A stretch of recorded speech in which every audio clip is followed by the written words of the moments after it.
Olá pessoal, tudo bem com vocês? Sejam muito bem-vindos a mais esta aula de ensino religioso. Nós estamos dando sequência no nosso curso de religião. Na semana passada nós estudamos sobre as bases teóricas do sagrado, não foi isso? E hoje nós vamos dar continuidade falando sobre as tradições religiosas de matriz indígena, beleza? Então pessoal, aqui no Brasil, nós sabemos que existe uma diversidade religiosa muito complexa, não é isso? Existe o cristianismo, existe o judaísmo, islamismo, espiritismo kardecista, existem as religiões africanas e existe também as religiões indígenas, que é basicamente o que nós vamos estudar hoje, beleza? Então pessoal, assim como qualquer outra religião, as religiões indígenas merecem, é claro, todo respeito, isso? Até mesmo porque alguns estudiosos dizem que aqui no continente americano foi as primeiras manifestações religiosas que predominaram por aqui, foi as de natureza indígena, e os povos indígenas, como todos nós sabemos, participaram de forma direta da formação do povo brasileiro, não foi isso? Então, pessoal, assim, as religiões, indígenas, ela merece ser respeitada por todos nós, assim como qualquer outra, beleza? Então, primeiro, o que são as tradições religiosas de matriz indígena? São um sistema religioso bastante diversificado, graças às diferentes etnias e povos, Então, por aqui a gente já percebe que aqui no Brasil existe uma diversidade, de povos indígenas, isso que se diferenciam, no que diz respeito à sua forma de se manifestar religiosamente, isso?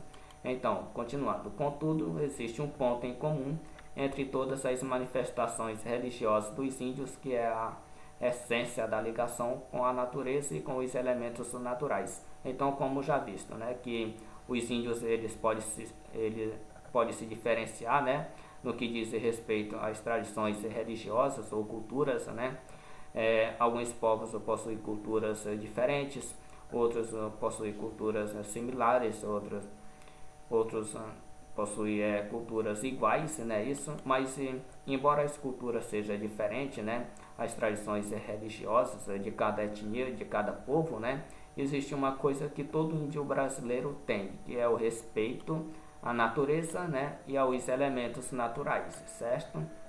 Então, pessoal, nós vamos dar continuidade falando sobre as bases das religiões indígenas, beleza? Quais são elas?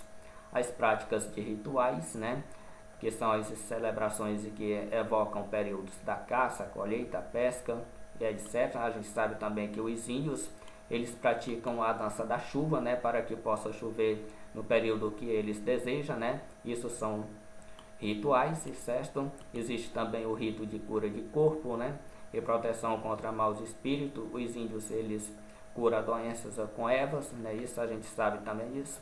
Então, pessoal, os estudiosos dizem que é sempre um desafio, estudar as religiões indígenas aqui no Brasil, justamente porque as religiões indígenas, elas não possuem uma teologia sistematizada.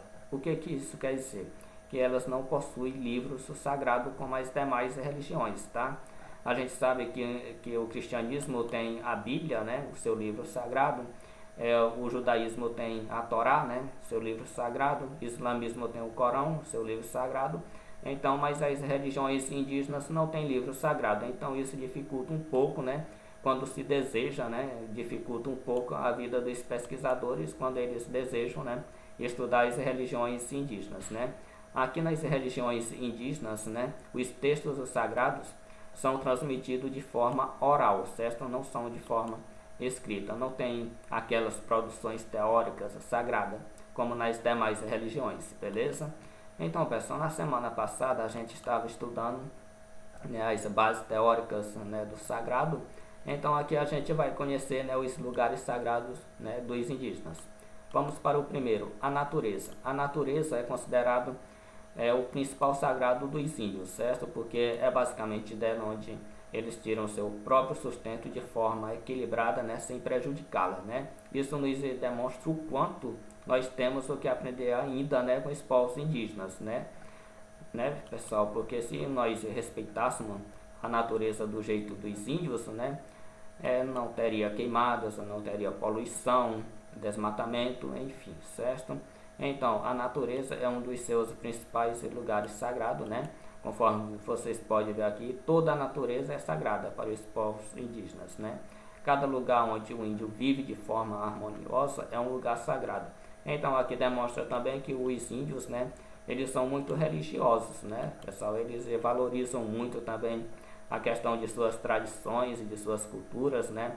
Cada lugar que possui um certo significado para ele, pois ele já considera logo um lugar sagrado, certo, pessoal? Então, outro lugar sagrado é a casa de reza, né? Conforme vocês podem ver aqui, eu trouxe até uma fotografia, né? Aqui é um lugar sagrado dos índios, certo, pessoal? Conhecido como a casa de reza. Esta casa aqui por dentro, ela é vedada com barro, né? Para que espíritos maus não possam penetrá-lo, não é isso? E também por dentro não tem aquelas divisões internas, certo, pessoal? É como se fosse uma espécie de galpão, certo? Para que serve, pessoal? Serve para prática de atividades religiosas. Os bebês recebem seus nomes, olha só, pessoal, que legal, né? Os bebês recebem nomes especiais na tribo, né? Em lugares especiais, né? No lugar sagrado, certo? Então, é onde os doentes são curados e são utilizados também para práticas de funerais, certo, pessoal? Então, conforme vocês podem ver, existe muita utilidade, né, pessoal, a casa de reza, certo? Que é considerado, então, um lugar sagrado dos indígenas, beleza? Outro lugar sagrado dos indígenas é o terreiro sagrado, certo, pessoal? É basicamente aqui, né, que vocês estão vendo, é o terreiro sagrado, onde acontece, né, onde está acontecendo aqui uma dança, né? O nome dessa dança é o toré, certo, pessoal? Essa dança, ela é regida por uma música chamada toante, certo, pessoal? Então, essa dança, os índios participam dela, né, com o desejo de tocar o sagrado, né, pessoal? E essa dança pode ser realizada, né, em diversos momentos, né, em ocasiões solenes ou não, momentos alegres, nascimento, festa dos santos, momentos tristes, né, morte. Então, pessoal, aqui mais outro lugar sagrado, né, pessoal? O terreiro sagrado, onde ocorre uma dança conhecida como o toré, né, regida por uma música chamada toante, né.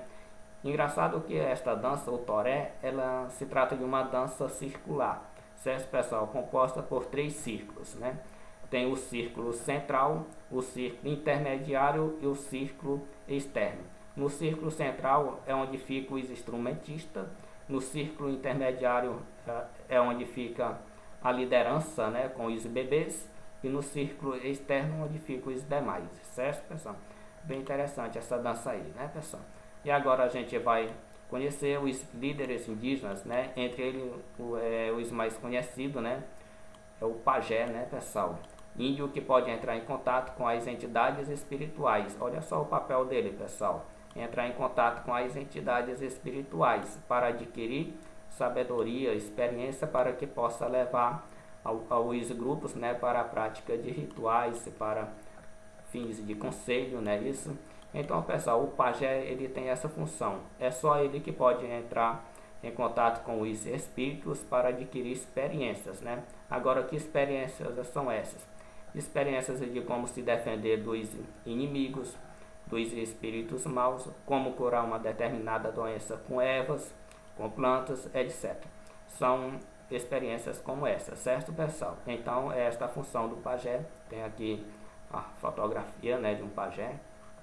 Vamos conhecer outra liderança, né, muito conhecida também, que é o cacique, né, pessoal, que exerce um papel, né, de defender o seu povo, né, conforme vocês podem ver aqui, responsável por organizar e cuidar de questões referentes aos índios, como o modo de vida, os rituais e até mesmo punições, né, pessoal? Esse cacique é bastante conhecido, é o cacique Raoni, né, pessoal? Então, ele é bastante conhecido na televisão. Tem também a Sônia Guajajara, né, que é outra cacique bastante conhecida também, que defende o seu povo, né, que é o Guajajara, né. Então, pessoal, o cacique tem essa função, né, de lutar, né, pelo seu povo, certo? Então, pessoal, nós vamos conhecer algumas divindades religiosas indígenas, né, entre elas a mais suprema, né, e conhecido também Tupã, né. Isso, pessoal, é o deus dos índios, considerado o senhor do relâmpago, do raio e do trovão, né? E para os índios, né, é também o criador do céu e da terra, certo? Conforme vocês podem ver aqui a fotografia, né? Tupã, Deus criador. Então, pessoal, outra divindade, né, dos índios, Anhangá, é concebido como inimigo de Tupã, né, pessoal? Deus das trevas e do submundo. Anhangá é uma entidade capaz de adotar a forma de diversos animais da floresta e é inimigo de Tupã. Então, segundo os índios, né, essa divindade ela pode se disfarçar, né, de qualquer animal da floresta, seja por meio de uma cobra, por meio de uma caça, por meio de um pássaro, enfim. Certo, pessoal? Então, nós temos outra divindade aqui, a Quanduba, né? Divindade dos índios araras da bacia do Xingu. A Quanduba representa a harmonia divina para esse povo e é responsável por manter a ordem no mundo através do toque de sua flauta. Bem interessante isso, né, pessoal? Valeu!